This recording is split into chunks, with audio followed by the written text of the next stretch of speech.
सुस्वागतम।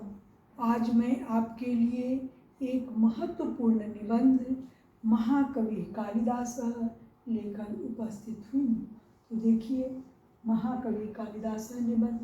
यदि हम निबंध लिखते हैं तो इसमें 2 या 4 लाइन का यदि हम सबसे ऊपर कोटेशन लिखते हैं तो इससे निबंध का बहुत अच्छा प्रभाव पड़ता है। तो मैं आज आपके लिए कोटेशन भी लिख कर लाई हूँ। यह इस प्रकार है। पुरा कवीनां गणना प्रसंगे कनिष्ठिकाधिष्ठित कालिदास अद्यापि तत्तुल्य कवेर्भावाद् अनामिका सार्थवती बभूव।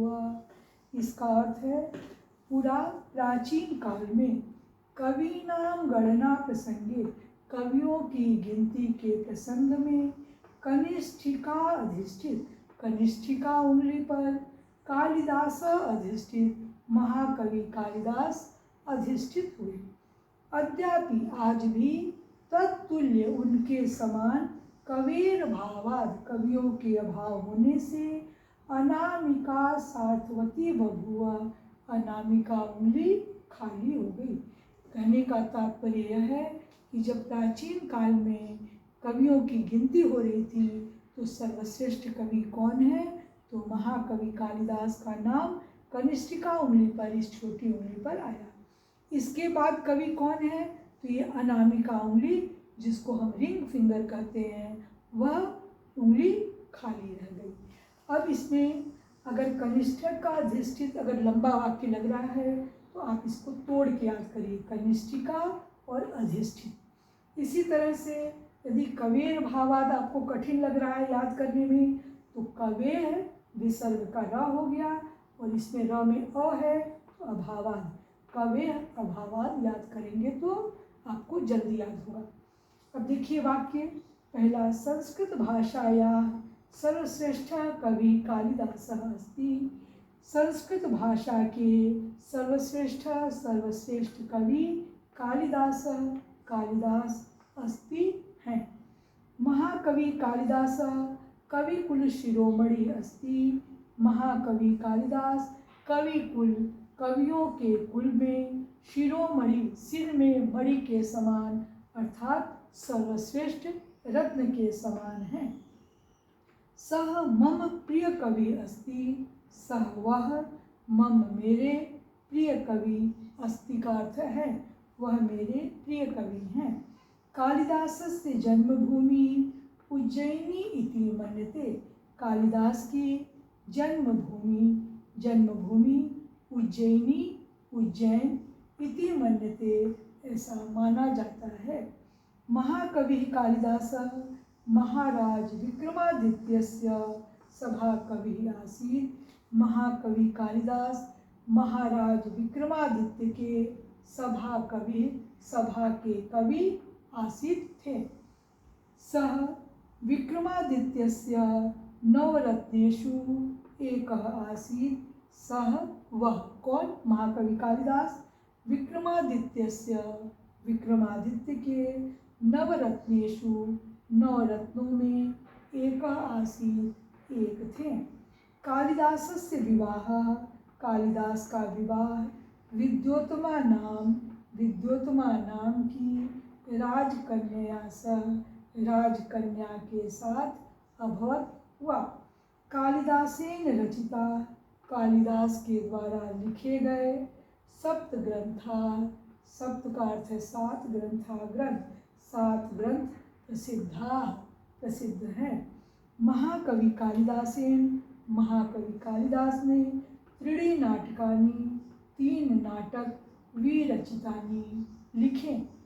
पहला है अभिज्ञान शाकुंतलम, अभिज्ञान शाकुंतल, जिसमें शकुंतला और दुष्यंत की कहानी है।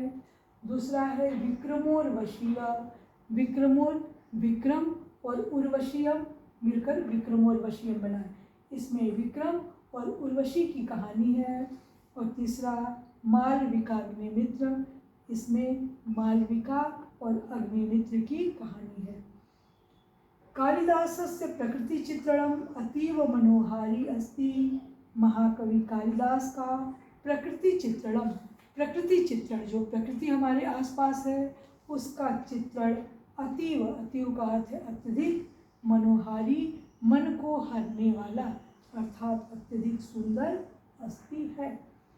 मेघदूते उज्जैन्या भव्य वर्णनम विद्यते। मेघदूत में उज्जैन का, मेघदूत नाम के जो काव्य है इसमें उज्जैन का भव्य वर्णन, बहुत सुंदर वर्णन है। कालिदास रस सिद्ध कवि प्रसिद्ध। महाकवि कालिदास रस सिद्ध कवि प्रसिद्ध है। जो नौ रस है इसमें इन्होंने बहुत ही सुंदर लिखा है, इसलिए कालिदास को रस सिद्ध कवि भी कहते हैं।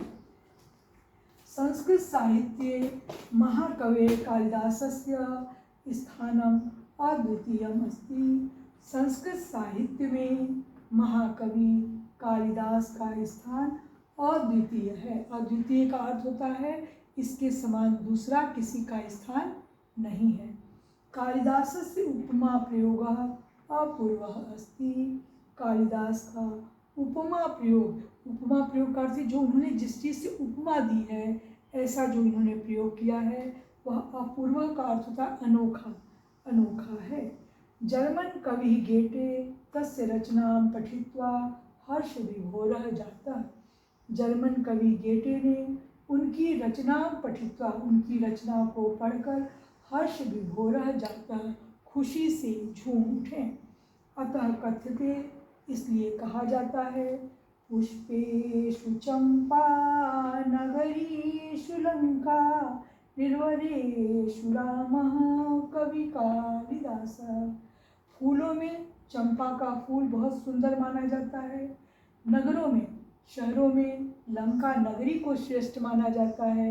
निर्वरेषु रामा, मनुष्यों में राम श्रेष्ठ हैं और कवियों में महाकवि कालिदास श्रेष्ठ हैं। यदि आपको निबंध के संबंध में कोई दिक्कत आए तो मुझे कमेंट बॉक्स में लिखकर पूछ सकते हैं। धन्यवाद।